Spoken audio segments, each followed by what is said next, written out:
할렐루야! 오늘 예배에 참여하신 모든 성도님들의 삶과 가정마다 하나님의 크신 은혜와 평강이 함께 하시기를 주님의 이름으로 축원합니다. 오늘 수요시의 신학의 제목은 치유하시는 하나님의 손길입니다.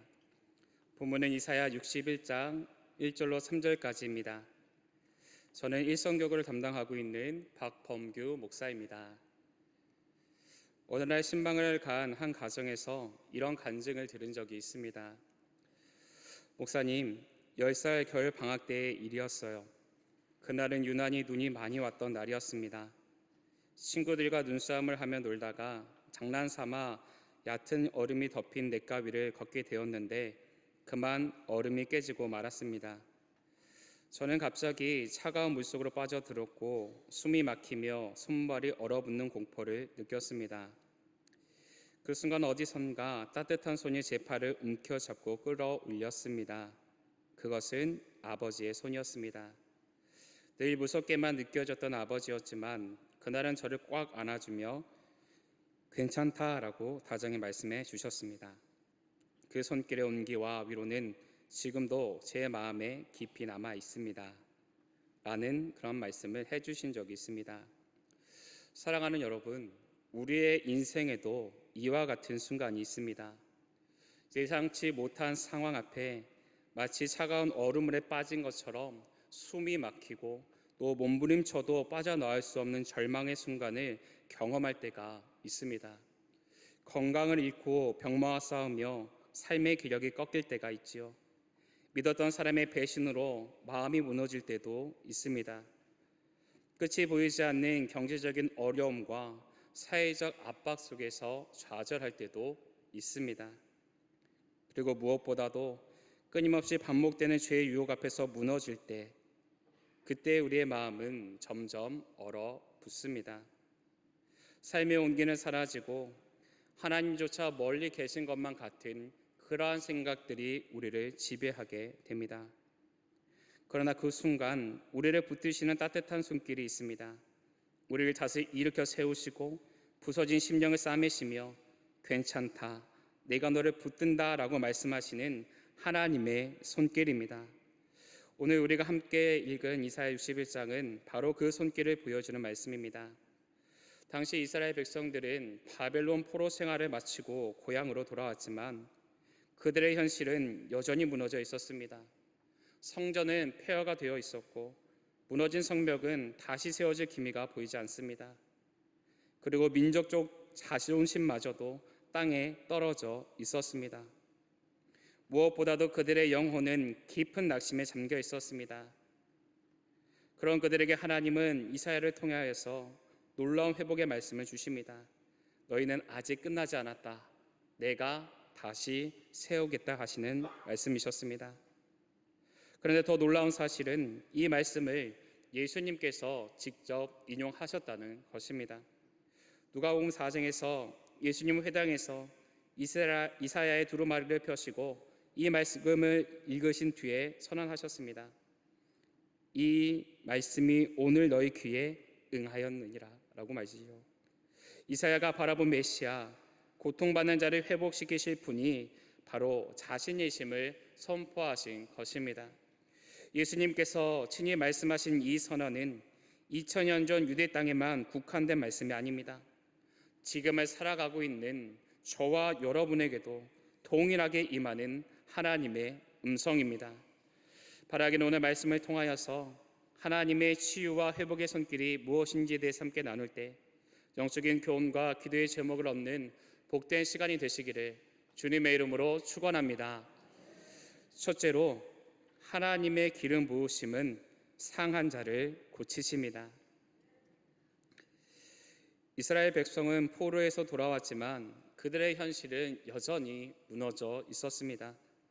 바벨론에서 해방되어 고향 땅으로 발걸음을 옮겼지만 그들의 눈앞에 펼쳐진 것은 황폐해진 땅이었습니다. 그리고 무너진 성전이었지요. 그리고 예전의 영광을 잃어버린 민족의 초라한 모습만이 남아 있었습니다.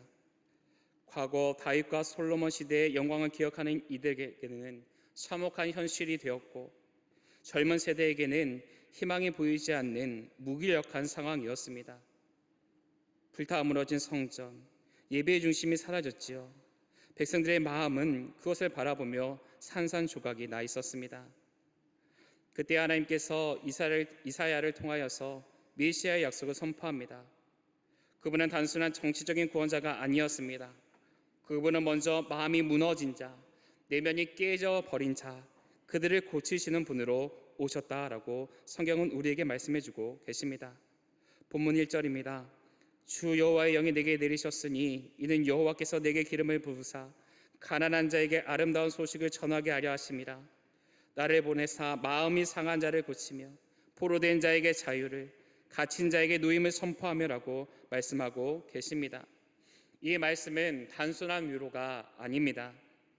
히브리어 원문에서 이 상하다라는 단어는 산산조각이 나다, 부서지다라는 뜻을 갖고 있습니다. 단순히 우울하거나 기분이 나쁜 정도가 아니라는 거지요. 네 삶이 더 이상 붙잡을 수 없을 만큼 무너져 버린 상태에 있었다는 것입니다. 내 마음이 여러 조각으로 흩어져서 도저히 다시 모을 수 없다고 느껴지는 그러한 상태였다는 것을 의미합니다. 그런데 하나님은 바로 그 상태에 있는 사람을 바라보십니다. 찾아오셔서 싸매시고 새롭게 이어 붙이십니다. 우리는 종종 마음이 무너질 때에 이렇게 생각합니다. 하나님도 나를 버리신 게 아닐까? 그러나 성경은 오히려 그 순간 하나님이 가장 가까이 계신다고 말씀해 주십니다. 시편 34편 18절에 이렇게 고백합니다. 여호와는 마음이 상한 자에게 가까이 하시고 중심으로 통회하는 자를 구원하시는 도다라고 기록하고 있습니다. 우리가 부서지고 약해질 때 하나님은 멀리 계신 것이 아니라 오히려 그때 가장 가까이 오셔서 우리를 붙드시는 분이라는 것입니다. 예수님께서 이 땅에 오신 이유도 바로 그것이었습니다. 마태복음 9장에서 예수님은 건강한 자에게는 의사가 쓸데없고 병든 자에게라야 쓸데가 있느니라고 말씀하십니다. 하나님은 강한 자, 자랑할 것이 많은 자를 찾아온 것이 아니라 말씀하고 계십니다. 마음이 병든 자, 삶이 무너진 자, 영혼이 산산조각 난 자를 고치러 오셨습니다. 그분의 손길은 의사의 손길처럼 정확하고 어머니의 손길처럼 따뜻하고 부드러웠습니다. 어릴 적부터 인정받고 싶었지만 늘 실패와 열등감 속에 살았던 한 청년이 있었습니다. 그러던 어느 날 자신이 가장 소중히 여겼던 머그잔을 실수로 깨뜨리게 됩니다. 그것은 어머니께 받은 유일한 선물이었기 때문에 충격이 너무 컸습니다. 깨진 조각을 모아 붙들고 앉아있던 그때 마치 자신의 인생도 부서져 버린 것처럼 느껴졌습니다. 그때 한 친구가 다가와 조용히 말합니다. 이 머그잔 금으로 이어붙이면 더 아름다워질 수 있어. 일본에서는 금사라고 해서 깨어진 그릇을 버리지 않고 금으로 이어붙여 오히려 더 귀하게 여긴대. 그 말을 듣는 순간 청년은 눈물을 흘리며 깨닫습니다. 내 인생도 깨졌지만 하나님은 나를 버리시는 분이 아니구나. 오히려 나를 더 귀하게 회복시키실 분이 하나님이시구나 하는 깨달음을 얻게 됩니다. 사랑하는 여러분, 이 청년의 깨달음은 우리 모두의 고백이 될 수 있습니다. 우리의 마음에도 수많은 금이 가 있지요. 사랑하는 사람에게 받은 상처, 세상에서 겪은 좌절, 반복된 죄와 실패로 인한 자책, 그 조각난 마음을 우리는 종종 감추거나 버리려고만 합니다. 그러나 하나님은 그렇게 하시지 않습니다. 하나님께서는 그 깨진 조각들을 손수 하나씩 주어 모으십니다. 그리고 금보다 귀한 은혜로 이것들을 이어 붙이십니다. 우리를 더 단단하고 아름다운 하나님의 작품으로 만들어 가십니다. 오늘 우리의 현실은 어떻습니까?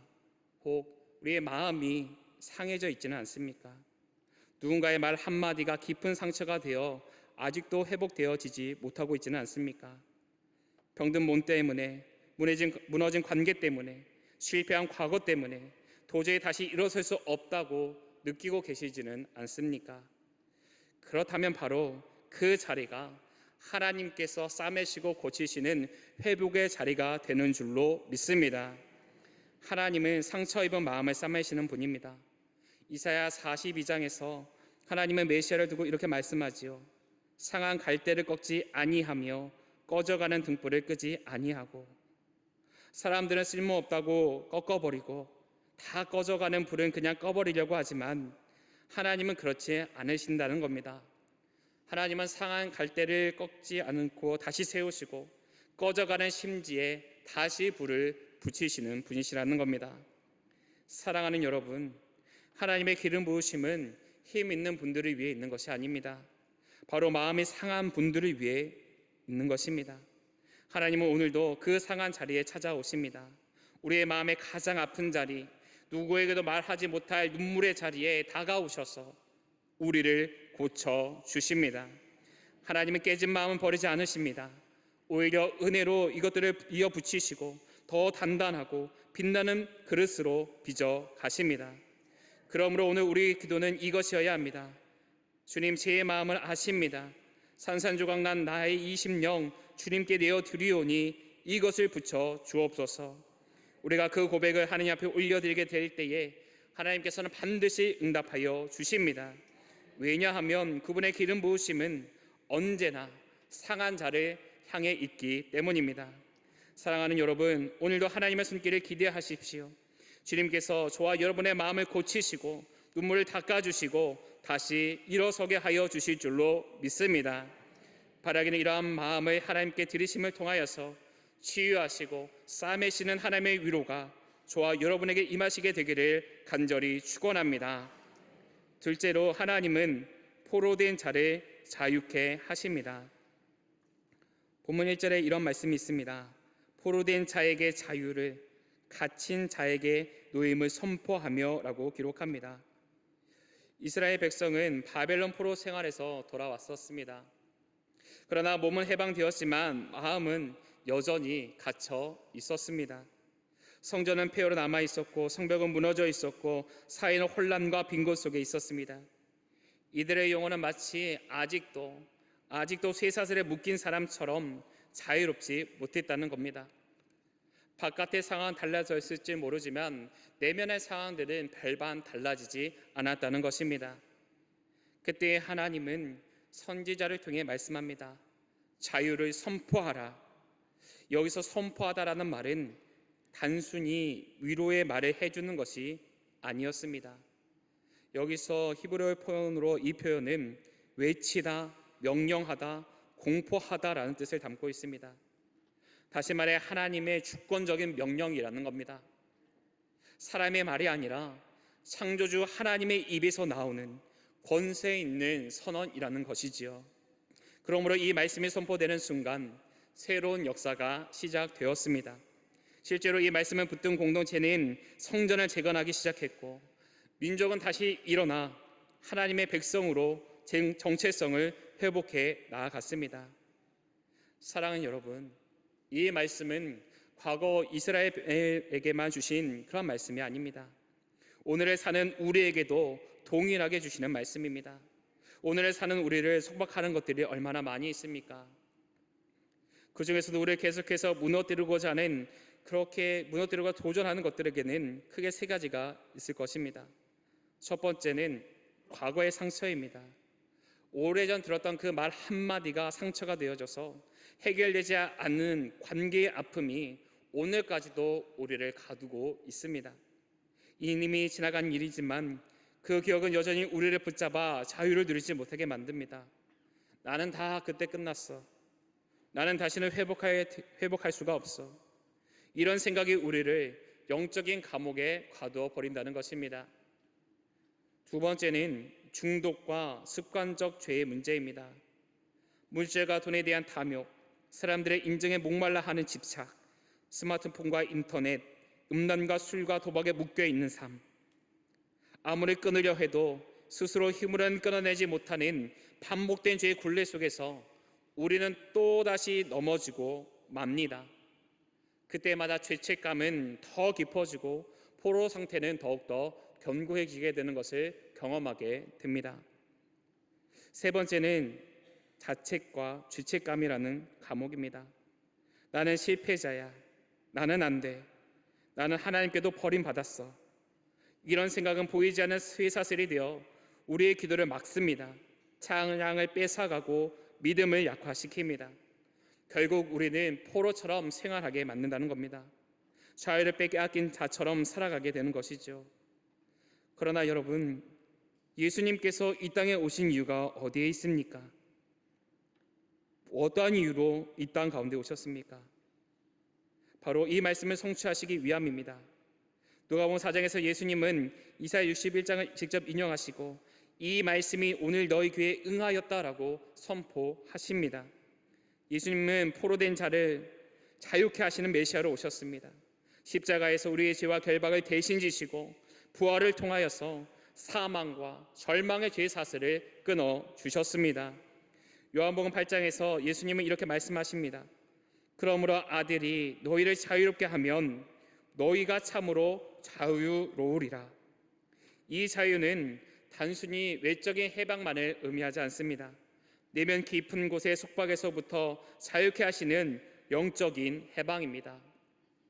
죄책감에서의 자유, 중독에서의 자유, 과거 상처에서의 자유, 두려움과 절망에서의 자유를 우리 가운데 허락해 주시고자 이 땅에 오셨다는 것입니다. 한 성도님의 이야기가 있습니다. 그분은 늘 나는 안 돼, 나는 실패자야, 나는 하나님께도 쓰임받는 없는 존재야 라는 생각에 묶여 사셨습니다. 사람 앞에 나서기도 두려웠고 기도할 힘조차도 잃어버리셨죠. 그러나 오늘 우리가 주님 말씀을 붙들며 매일 고백하기 시작합니다. 나는 묶인 자가 아니라 자유자다. 나는 예수 안에서 새로운 사람이 되었다. 놀랍게도 그 고백이 이의 삶을 바꾸기 시작합니다. 생각이 바뀌니 행동이 달라집니다. 행동이 달라지니 인간관계도 새로워집니다. 무엇보다도 하나님 앞에 담대함으로 나아가 하나님께서 주시는 위로, 하나님께서 주시는 평안을 누리는 참된 자유자의 삶을 살아가게 되었습니다. 사랑하는 여러분, 오늘도 하나님께서 선포하십니다. 너는 자유하다. 다시는 종의 멍에를 매지 말라라고 말씀하여 주고 계십니다. 오늘도 하나님의 손길은 저와 여러분을 묶고 있었던 모든 결박을 풀어내시는 줄로 믿습니다. 우리가 예배의 자리에 나오는 이유가 어디에 있습니까? 단순히 종교적 의무를 채우기 위함이 아니지요. 이 예배의 자리에서 선포되는 하나님의 말씀은 실제로 우리의 삶을 바꾸는 능력이 있다라는 믿음의 고백과 체험이 있기 때문에 우리는 이 자리에 나와 예배하고 있는 것입니다. 지금도 예수의 이름으로 선포될 때에 묶였던 영혼이 자유하게 되고 눌렸던 심령이 해방을 누리게 됩니다. 그러므로 더 이상 포로처럼 살지 마시기를 바랍니다. 과거의 상처에 묶이지 마시기를 바랍니다. 죄책감의 감옥에서 스스로 가두지 마시고 예수 십자가 앞에 나오시는 저와 여러분이 되어주시기를 간절히 축원합니다. 우리가 예수 십자가 앞에 다시금 나오게 될 때에 어둠의 영의 역사가 우리 가운데서 사라지고 참된 자유를 주시는 하나님의 구원의 역사가 우리 가운데에 임하게 될 줄로 믿습니다. 끝으로 하나님은 우리에게 새로운 정체성을 주십니다. 오늘 본문 3절입니다. 무릇 시온에서 슬퍼하는 자에게 화관을 주어 그 죄를 대신하며 기쁨의 그름으로 그 슬픔을 대신하며 찬송의 옷으로 그 근심을 대신하고 그들이 의의 나무 곧 여호와께서 심으신 그 영광을 나타낼 자라 일컬음을 받게 하려 하심이라 라고 말씀합니다. 이 말씀은 단순히 마음의 위로나 감정의 변화에 머무는 선언이 아닙니다. 하나님께서 우리를 새로운 존재로 규정하시고 정체성을 회복시키시겠다라는 말씀인 것입니다. 당시 이스라엘 백성들 포로 생활을 마치고 고향으로 돌아옵니다. 하지만 여전히 자신들을 망한 민족으로 버림받은 백성이라고 말하였습니다. 그들의 과거는 그들의 시선을 붙잡았고 포로였던 기억은 이들의 마음을 갇히게 했습니다. 그러나 하나님은 이들에게 새로운 이름을 주십니다. 하나님은 그들의 슬퍼하는 자라 하지 아니하시고 화관을 쓰고 기쁨의 기름을 입으며 찬송의 옷을 입은 자라 불러주셨습니다. 나아가 그들의 의의 나무 여호와의 영광을 나타낼 자라고 선언해 주셨습니다. 단순한 감정의 치유가 아니라 이들의 삶, 이들의 정체성이 완전히 다른 존재하신 분으로 변화되어졌다는 겁니다. 오늘 본문 3절에서 말씀하고 있는 상징들은 모두 새로운 정체성을 가리킵니다. 제 대신 화관을 주셨다 하는 건 인생의 젖더미 같은 실패와 절망을 승리와 존귀로 바꾸신다는 뜻입니다. 슬픔에 대신 기쁨의 기름을 부어주신다는 것은 잠시 위로한 수준을 넘어서서 삶 자체를 기쁨으로 채워주신다는 의미입니다. 근심의 옷 대신 찬송의 옷을 입히신다 하는 것은 근심과 애통의 정체성을 벗겨내고 찬양과 감사의 사람으로 다시 세우시겠다라는 하나님의 선언입니다. 하나님은 단순히 우리의 기분을 달래는 분이 아니십니다. 하나님은 우리의 존재 자체를 새롭게 만드시는 분이십니다. 성경을 보면 이름이 바뀌면서 인생이 바뀐 사람들을 많이 발견할 수가 있습니다. 야곱이 그 대표적이지요. 야곱은 속이는 자라는 이름을 가졌습니다. 그러나 하나님은 그를 이스라엘, 하나님이 다스리신다라는 이름으로 바꾸십니다. 또 그 이름은 그의 새로운 인생을 보여주는 표주가 되었습니다. 기도원도 그러합니다.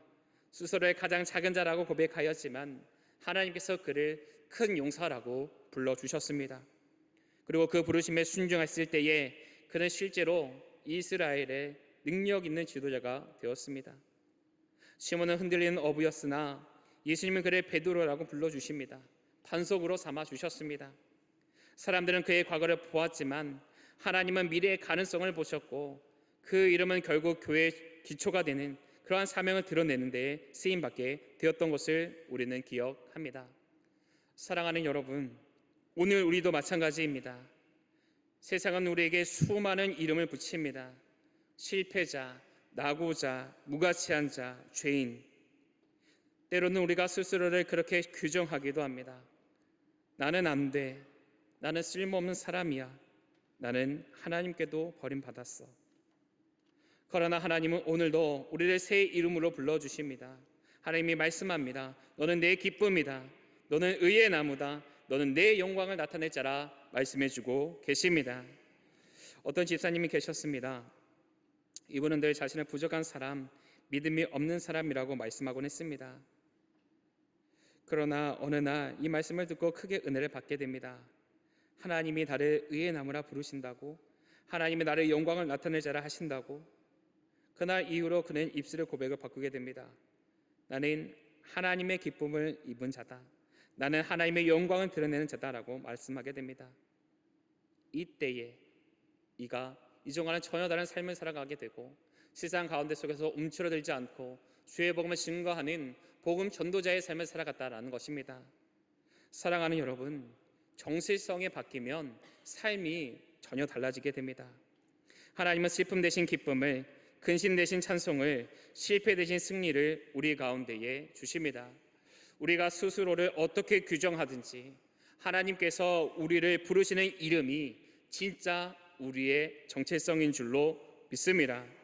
그러므로 오늘 이 시간 저와 여러분의 마음속에 붙들고 있었던 과거의 이름을 내려놓으십시오.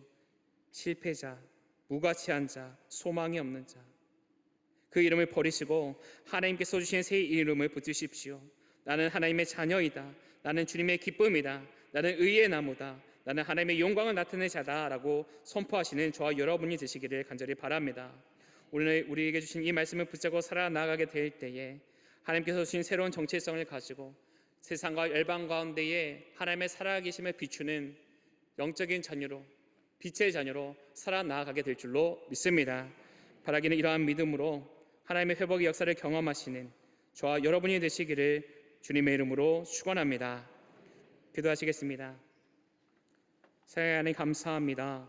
이 저녁 거룩한 주의 전에 나와 하나님 말씀으로 다시금 치유하시는 하나님의 손길을 경험하게 하여 주심에 참으로 감사합니다. 매일의 삶 속에 성령의 기름 부으심의 역사가 임하게 하시고 빛의 자녀라는 사실에 대해 확신을 갖게 하여 주시어서 우리를 얽매게 하던 모든 악한 것들로부터 자유로워진 삶 살아갈 수 있도록 도와주시옵소서. 우리를 완전한 치유의 길로 인도하여 주시는 우리 주 예수 그리스도의 이름으로 기도하옵나이다. 아멘.